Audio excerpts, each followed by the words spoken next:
Hola compañeros, nosotros expondremos el análisis de la forma.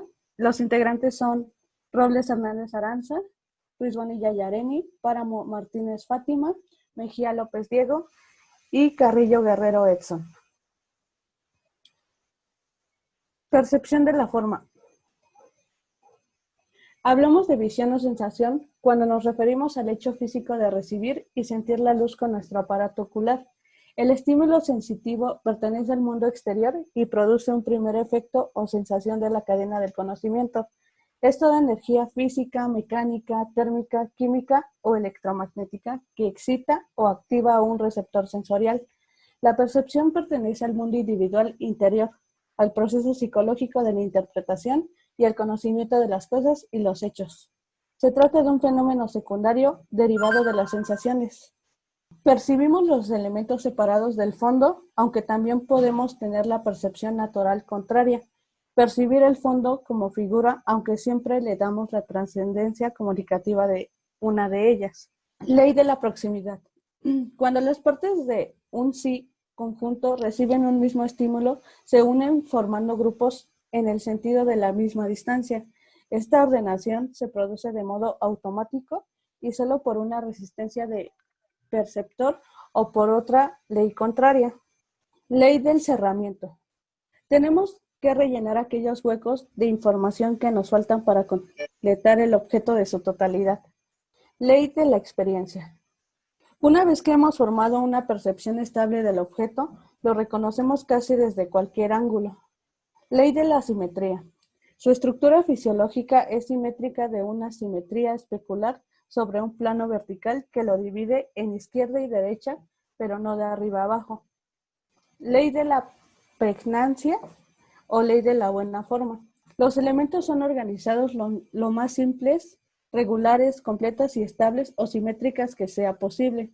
Se basa en la observación de que nuestro cerebro intenta organizar los elementos percibidos de la mejor forma posible. Ilusiones ópticas. Nuestra percepción puede ser engañada o confundida, sobre todo cuando la información que percibimos es ambigua. La percepción del espacio. Nuestro cerebro utiliza las siguientes estrategias para tener conciencia del espacio que le rodea y de las diferentes profundidades a las que se encuentran los objetos. Solapamiento, diferencia de tamaño, diferencia de tonalidad, perspectiva aérea, etc. Elementos básicos y composición. Los elementos visuales, como los puntos reconocidos por ser pequeños, que pueden generar dibujos al aglomerar y distribuir, además de generar valores y sombras, incluso texturas, ya sea por su posición, orientación o por tono. A partir de puntos. Son dibujos de forma simple, destacan por indicar sombras, movimientos, dinamismos, texturas e ilusiones con solo puntos. La línea. La línea constituye los valores de las figuras y formas. Al crear una trayectoria, deriva de su dinamismo y temporalidad. Varían entre lo delgado y ancho que uno emplea para dar impulsos al dibujo. Formas como plano. Formas, ya sean sombreadas o solo en contorno, determinan una figura con un significado en representación. Figuras geométricas, irregulares, accidentales o tipográficas. El volumen. El volumen surge del plano a la tercera dimensión. Desde el punto de vista de la percepción visual, se observa a una figura que podemos admirar desde distintos puntos de vista. Cerrando con el color es un elemento fundamental y evidente del diseño. Se puede imprimir, tiene carácter y dinamismo a los elementos donde se usa. Forma y estructura modular. El módulo es la unidad básica para que, al ser repetitivas, sirvan para construir formas o tridimensionales. Son formadas a partir de las figuras geométricas, además de que deben de encajar sin dejar ningún hueco, y con cada una de las unidades de módulo se hace una composición modular de distintas maneras. Forma y estructura. La estructura es un conjunto ordenado y autónomo de elementos independientes y están relacionados entre sí, y se pueden basar en orden o desordenados, no importa. Las estructuras pueden ser formales, semiformales o informales. Por otro lado, pueden ser activas o inactivas, invisibles o visibles. Las retículas.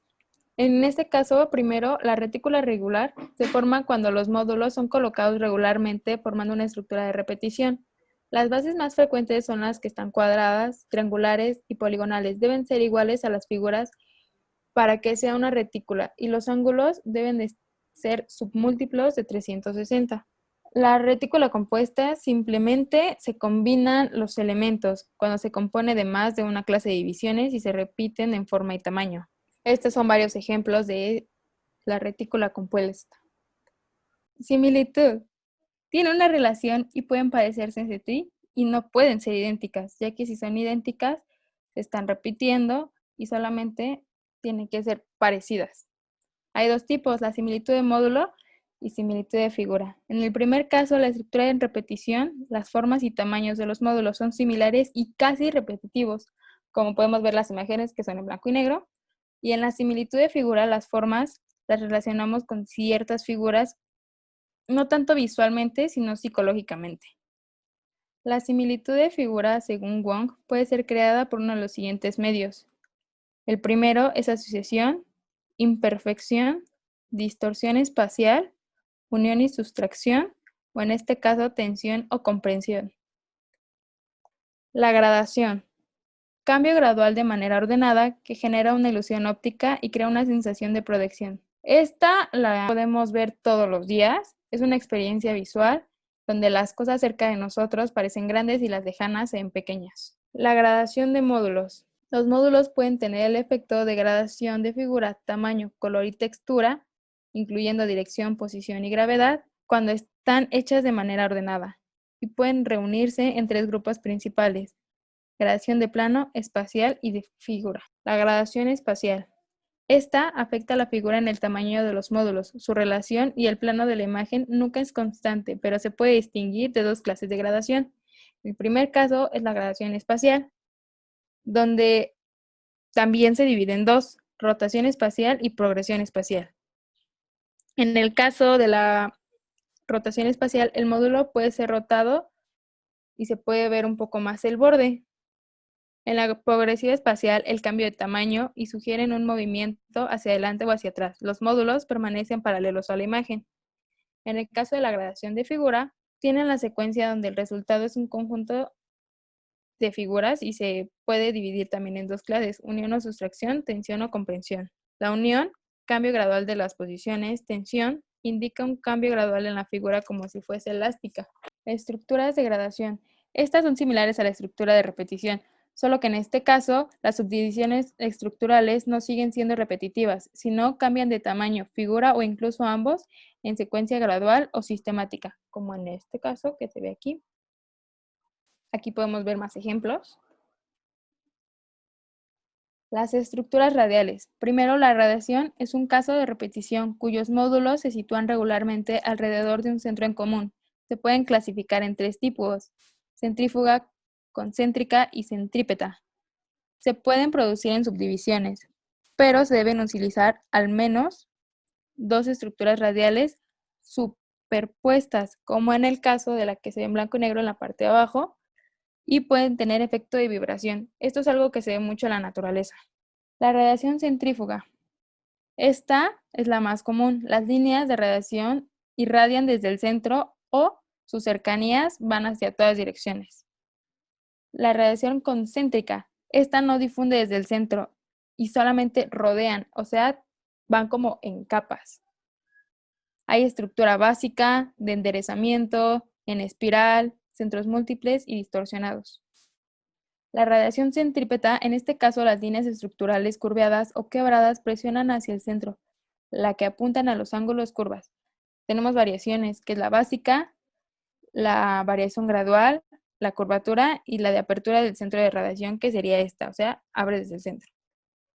La anomalía. Existe la presencia de una irregularidad y marca cierta desviación de la regularidad en general. A veces solo es un elemento singular en la organización uniforme, como en el caso que vemos aquí de la corbatita, van puras líneas y de repente, ¡bam!, sale algo. Anomalía en módulos.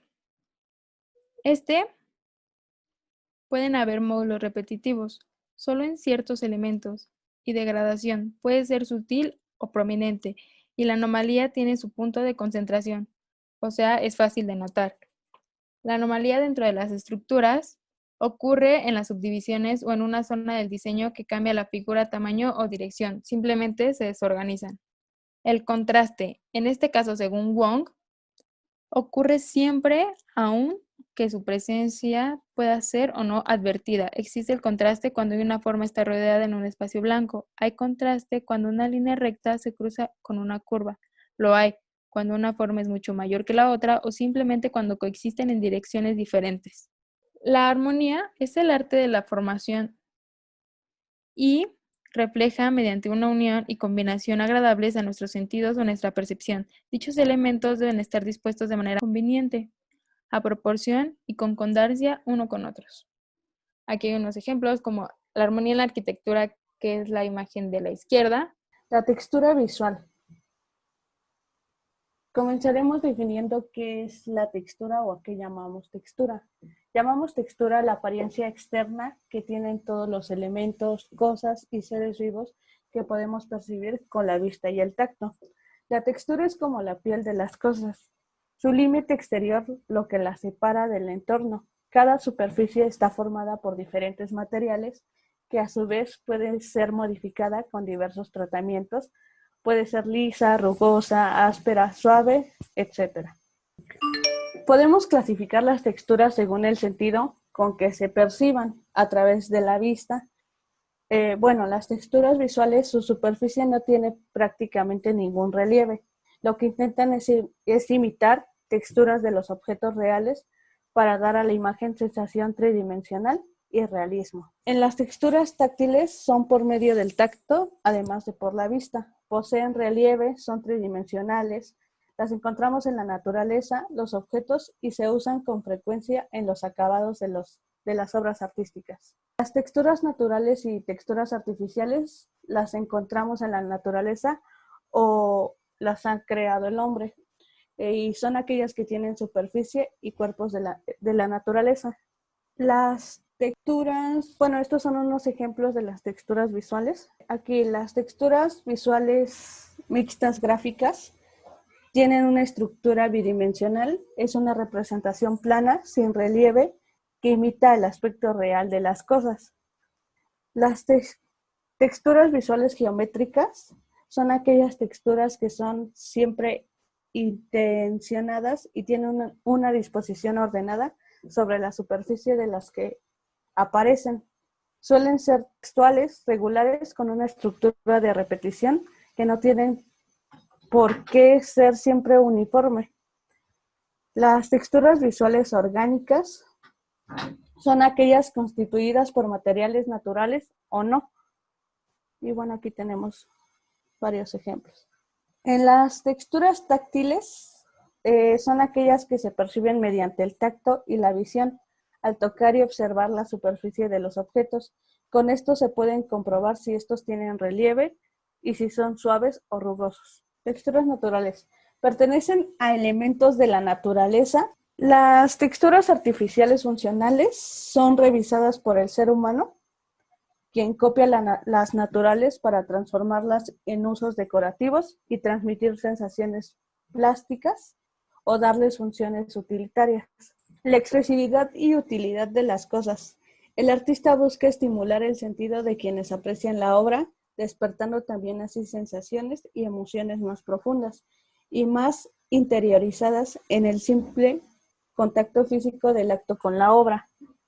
Y aquí van diversos procedimientos para crear texturas, que son la pintura, el estampado, el grabado y serigrafía. El raspado, el frotado, la fotografía. Representación del volumen y espacio. El espacio donde vivimos y nos movemos posee una estructura tridimensional. Lo observamos en cómo nos movemos, ya sea arriba o abajo y de forma vertical, de izquierda a derecha de forma horizontal y el desplazamiento adelante y atrás que nos da profundidad, como es en el eje del plano cartesiano. La estética visual giró en torno a la expresión de la perspectiva. El artista supone la ilusión en el mundo tridimensional sobre superficies lisas como papel, ya sea paredes o telas. Ahora daremos un tour histórico, comenzando por los ejemplos del arte en cavernas, donde se combinaba la pintura con raspados y estrías para dar la sensación de volumen, aprovechando el volumen natural de las rocas, evolucionando hacia un cierto grado de perspectiva, con perfiles de animales con distintos puntos de vista. En Egipto ignoraban la perspectiva, se pintaban figuras humanas o animales con poco realismo, siempre en perfil por lo que solo tenían una representación en especial. Sus jeroglíficos siempre mostraban de perfil. En la pintura griega no se demostró la perspectiva, aunque conocían perfectamente las deformaciones que se producían al observar objetos desde ciertos puntos de vista. En la pintura romana se afirma la representación del espacio llegando al entendimiento parcial de la convergencia de las líneas paralelas. Como un ejemplo tenemos las líneas que se proyectan en esta imagen. Consiguieron desarrollar una idea respecto a los puntos de fuga en todos sus cuadros. El Renacimiento aparece la perspectiva. Fue la conquista de la pintura en el siglo XV. Se desarrolla y perfecciona por pintores italianos que unifican la totalidad del espacio del cuadro con un punto de fuga en común en el horizonte. En el barroco se ve el mayor avance. Se desarrolla la perspectiva creando atmósferas donde la paleta de los pintores es completamente líquida, consiguiendo calidades insuperables en los dibujos. En las culturas orientales, la representación tridimensional se realiza en una especie de perspectiva caballera. Las líneas de profundidad son todas paralelas. El impresionismo, un movimiento de la segunda mitad del siglo XIX, considerando una transición entre la pintura tradicional y la contemporánea. Las vanguardias artísticas de principios del siglo XX, donde la representación espacial dejó de ser importante. Los cubistas se enfocan a más puntos de vista en un mismo objeto, con lo que se aleja de la perspectiva lineal y aérea. El estilo cubista. Los cubistas fragmentaban el espacio, una misma imagen con diferentes planos jugando con todo lo que observaban en el cuadro. Los expresionistas se preocupaban más por la expresión que por las formas y los colores que representaban al espacio. El arte pop adopta la perspectiva fotográfica y efectos ilusorios, esencialmente relacionado a volúmenes en el espacio y la percepción visual. El hiperrealismo tiene un concepto perspectivo sacado de una imagen fotográfica con un impacto tridimensional, con una mirada cónica y libre. En la parte de la perspectiva la veremos más adelante. La abstracción. La abstracción, la simetría, el modelado espacial, la perspectiva, las luces y sombras, aquí no importan. La abstracción actúa directamente sobre los sentidos con la intención de solo apreciar el material y color sin representación. La representación cónica es la imagen óptica entendida ilusionariamente del campo visual al espacio plano. Ese sistema existe en cómo aportamos nuestro punto de vista y donde convergen las proyecciones. Como podemos ver en los elementos, sufren una deformación de profundidad haciendo disminuir su tamaño. Esta es una perspectiva cónica frontal. Y en la cónica oblicua, donde el objeto en sentido a un isométrico realiza puntos de vista en los horizontes y algunas veces también sobre su superficie. La forma y las proporciones. La proporción podría definirse como una relación de medida que vincula las partes con el total y las partes entre sí. Se dice que una forma tiene las proporciones correctas cuando el tamaño de cada una de sus partes está en relación armónica con el todo. Por medio de estas, los diseñadores pueden organizar sus obras con unidad y belleza. Matemáticamente se define como la igualdad de razones, A sobre B igual a C sobre D. La proporción racional, estática o conmensurable es cuando A sobre B es un número racional positivo, es decir, 1, 2, 4 tercios, 3 medios, etc. En cambio, se denomina irracional, dinámica o inconmensurable cuando A sobre B es un número irracional positivo, raíz de 2, raíz de 3, etc. Una de las relaciones vigentes proviene de la antigüedad. Es la proporción conocida como la sección áurea. En el libro Los elementos, escrito por Euclides en el año 300 a.C., enuncia geométricamente la proporción que Platón había denominado la sección. El segmento total es a la parte mayor como la parte mayor es a la menor, o algebraicamente A sobre B es igual a C sobre D, y esto a su vez es igual a phi, o sea 1.6180. En Grecia, los griegos de la antigüedad clásica creían que la proporción conducía a la salud y belleza. Para ellos, los números tenían una gran simbología. El 5, considerado como el número que representa la belleza y salud en el cuerpo humano. Su imagen gráfica es el pentagrama, o sea, la estrella de 5 picos que podemos observar ahí en la pantalla.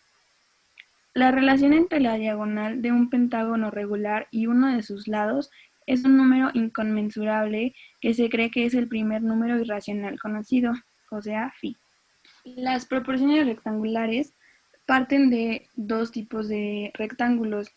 Para empezar tenemos los estáticos, que se establecen con una razón simple: 2, 3 sobre 2, 4 sobre 3 y así. El cuadrado, al tener lados iguales, es por naturaleza estático.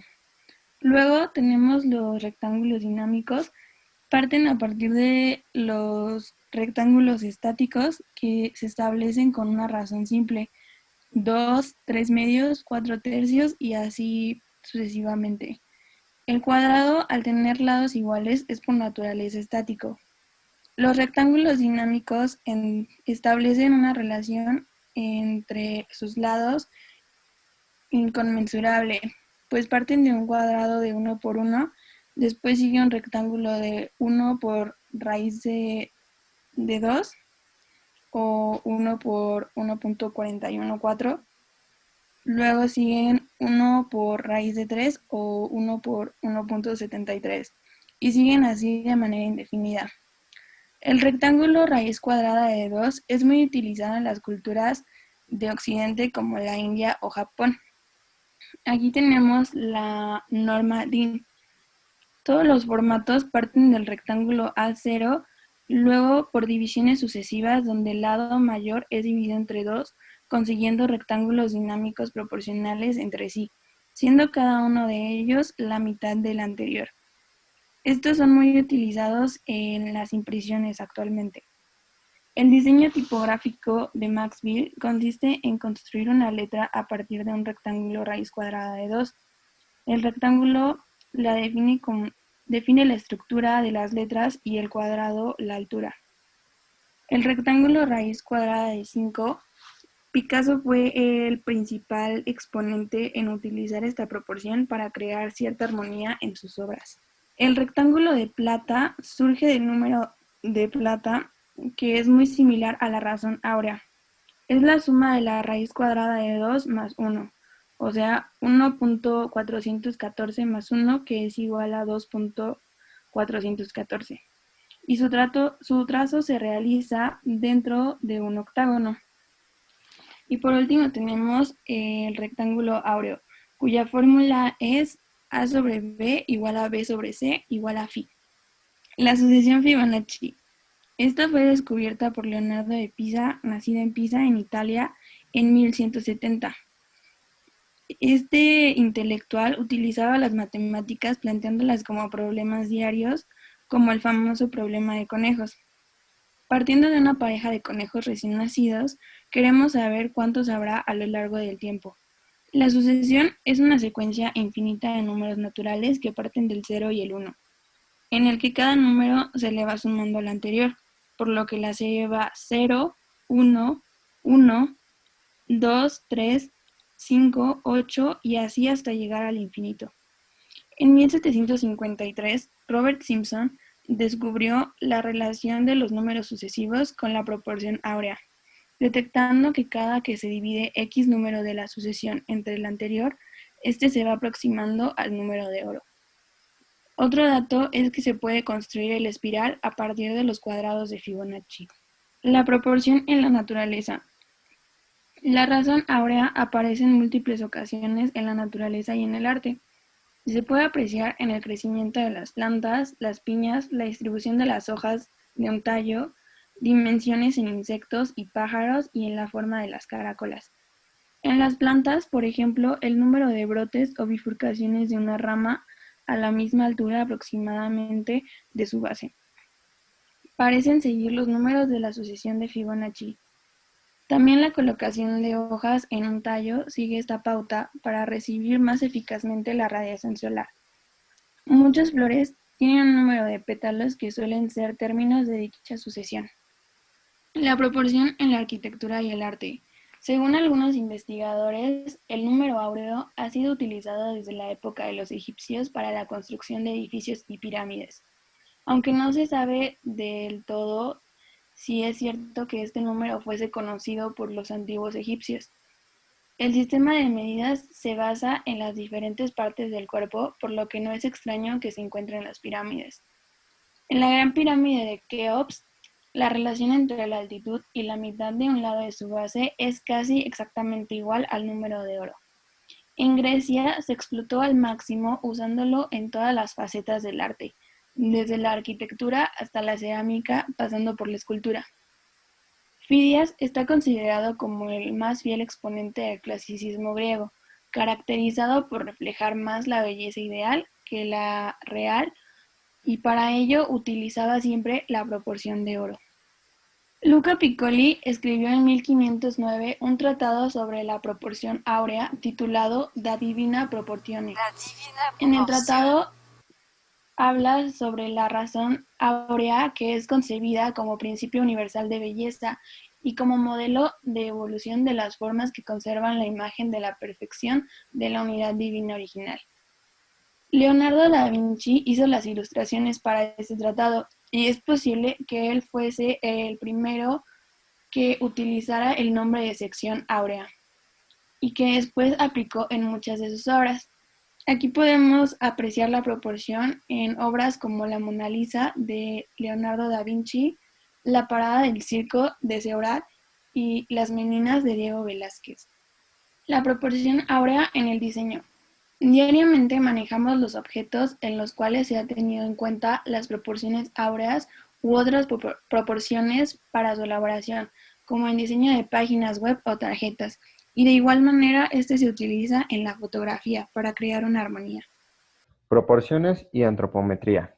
La antropometría es el estudio de las proporciones y las medidas del cuerpo humano. Unidades de medida. En el cuerpo humano, el número áureo aparece en muchas medidas, por ejemplo en las falanges, como tenemos en la imagen de la izquierda. La falange más chiquita es la mitad de la que le presigue. Por medio del método Loomis podemos sacar las proporciones de la cara. Aquí podemos apreciar cómo la cara tiene 3 partes y un tercio. Ese tercio es la parte del cabello. Por este método podemos sacar con mayor exactitud las proporciones de la cara. Tenemos aquí las proporciones egipcias. Los egipcios, para su estándar de belleza o medidas ideales, decían que tenían que tener 19 veces el dedo medio en todo su cuerpo. En otras palabras, que debe de caber 19 veces ese dedito en todo el cuerpo, en cualquier posición que estén. El canon griego. En este canon dice que la regla es que debe de tener 8 veces la cabeza en todo el cuerpo, para sacar las proporciones del cuerpo completo sin importar la altura. Canon proviene del griego canon con K, que significa vara larga, modelo, regla o ley. Este canon griego se utiliza comúnmente en el arte y en el diseño, independientemente de la altura. En la Edad Media no existía un canon. Realmente se utilizaba como base figuras geométricas para asimilar o asemejar el cuerpo humano y de animales. Como se puede apreciar, en las mujeres se usaba mayormente un círculo y en los hombres un óvalo. El canon del Renacimiento se adoptó nuevamente los cánones grecorromanos, utilizando nuevamente las 8 cabezas de proporción de todo el cuerpo.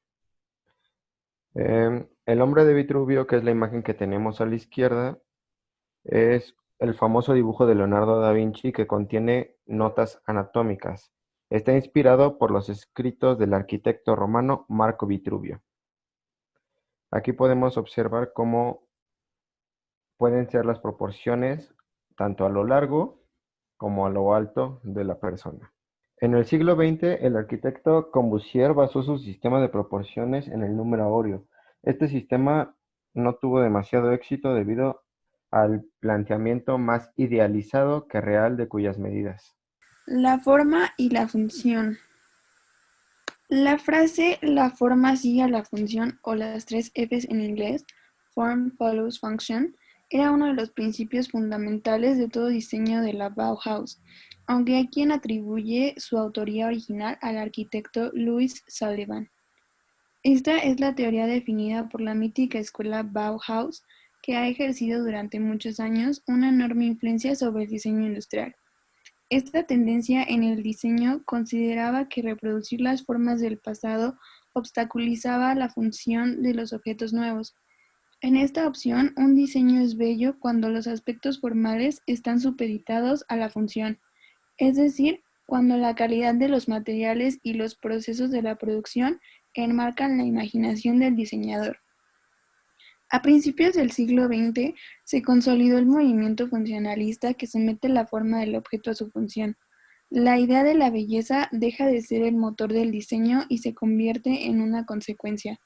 La belleza viene por añadidura. La función debe expresar mediante una forma adecuada que será más o menos exigente según el área del diseño en que nos movamos, pues no es lo mismo el diseño de un vestido que de una herramienta.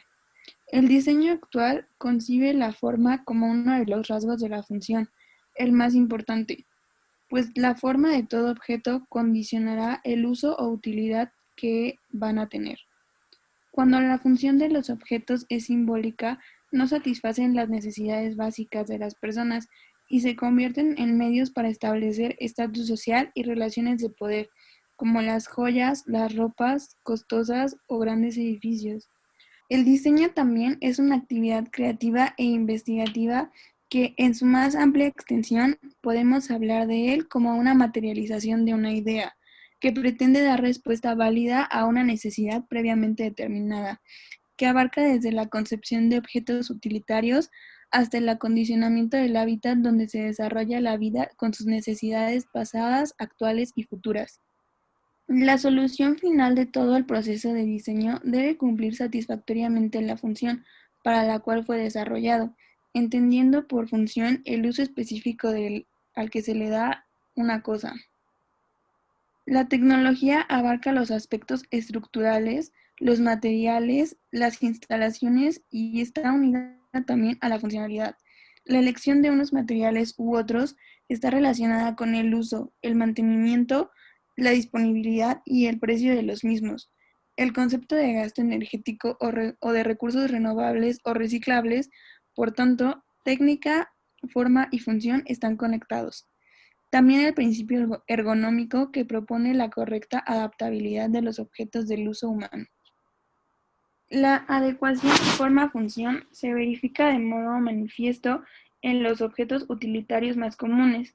Por ejemplo, el martillo. Se trata de un objeto útil, muy antiguo, pulido por el tiempo y que parece difícil de innovar sin alterar su forma-función. La dimensión funcional de un producto depende de ciertas elecciones de la economía de medios empleados y de la precisión de las soluciones. La dimensión funcional de un producto es uno de los factores fundamentales de su estética. La adecuación forma-función se verifica de modo manifiesto en los objetos utilitarios moldeados por el uso o la necesidad y en general son simples y bellos. Principios de estética industrial del diseñador Jacques Vienot en 1952. Este dice que no existe belleza industrial fuera de las obras perfectamente adaptadas a su función y reconocidas como técnicamente válidas. La estética industrial implica una armonía entre el carácter funcional y la apariencia externa. Armonía entre apariencia y uso. En una obra que satisface las leyes de la estética industrial, siempre existe armonía y nunca conflicto entre la satisfacción estética. Siempre existe armonía y nunca conflicto entre la satisfacción estética que siente el espectador desinteresado y la satisfacción práctica que siente quien lo utiliza. Noción de inteligibilidad. No basta con que el producto responda con su función, sino que tiene que ser preciso y que haga comprender claramente esta. Es decir, al momento que vemos una taza sabemos que ahí tenemos que meter el líquido para poder beberla, ¿no? La noción de analogía. Esta noción la adaptamos al medio, es decir, hacemos y creamos las cosas conforme a lo que hemos visto o lo que tenemos en nuestra mente. Por ejemplo, cosas que vuelan con alitas tienen que ver con los animales que vuelan y cosas así. Ahora sí, la noción de homología, esta se asocia a la noción de analogía.